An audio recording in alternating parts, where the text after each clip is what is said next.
Hi friends, welcome back to our YouTube channel Commerce Studio. ಇವತ್ತಿನ ಕ್ಲಾಸ್ದಾಗ cost accounting third chapter ನೋಡೋಣ ಅಂತ. ಅದರೊಳಗಿನ 5 ಮಾರ್ಕ್ಸಿಗೆ ಎರಡು ಮೆಥಡ್ ಐತಿ.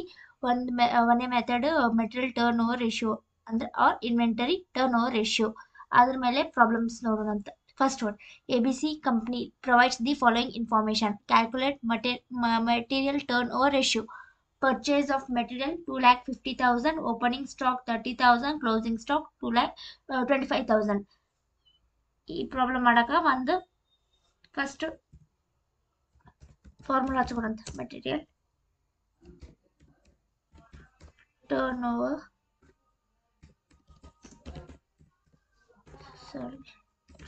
ರೇಷಿಯೋ is equal to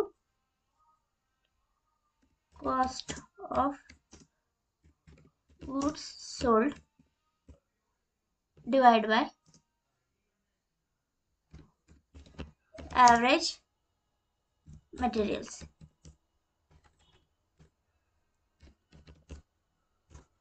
ಈಗ ಇವನು ಕಾಸ್ಟ್ ಆಫ್ ಗೂಡ್ಸ್ ಸೋಲ್ಡ್ ಮತ್ತು ಆವರೇಜ್ ಮೆಟೀರಿಯಲ್ಸ್ ಕಂಡು ಹಿಡ್ಕೋಕ ಒಂದು formula. Cost of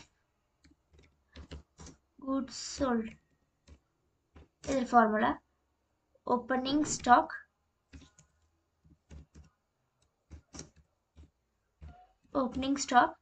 plus purchase of material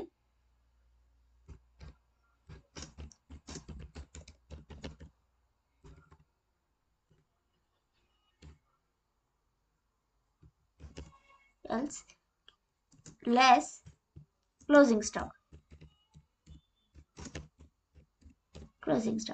So ಇವಾಗ is equal to opening stock ಎಷ್ಟೈತಿ 30,000 ಐತಿ plus purchase 2,50,000 less closing stock ಎಷ್ಟೈತಿ 25,000.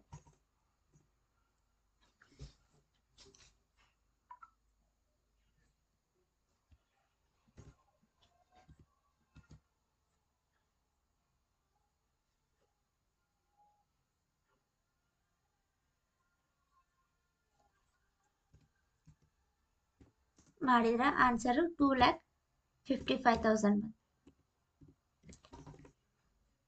Next cost of goods sold ಸಿಕ್ತು, ಬಟ್ ಅವರೇಜ್ ಮೆಟೀರಿಯಲ್ಸ್ ಕೊಟ್ಟಿಲ್ಲ ಅವರು. ಸೊ ಅದನ್ನ ನಾವು ಕಂಡು ಹಿಡ್ಕೋಗ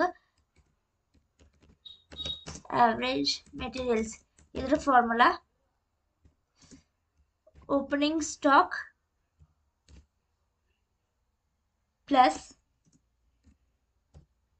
closing stock divide by 2.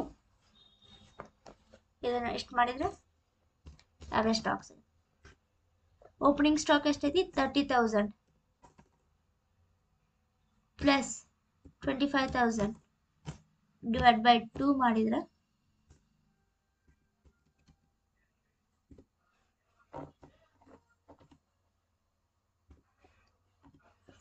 30,000 plus 25,000 divide by 2 ಮಾಡಿದ್ರೆ 42,500. ಈಗ ಇವನ್ನ ಇಲ್ಲಿ ಈ ಜಾಗದಲ್ಲಿ ಹಾಕಿ ಡಿವೈಡ್. ಕಾಸ್ಟ್ ಆಫ್ ಗೂಡ್ಸ್ ಎಷ್ಟೈತಿ 2,55,000 ಡಿವೈಡ್ ಬೈ 42,500 ಮಾಡಿದ್ರೆ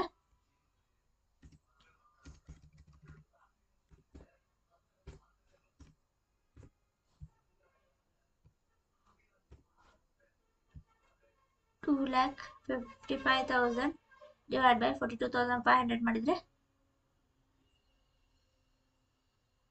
ನಮಗೆ ಆನ್ಸರ್ 6 ಬರ್ತದೆ. ಇದನ್ನ ಮುಂದೆ ಟೈಮ್ಸ್ ಅಂತ ಹಚ್ಕೋಬೇಕು.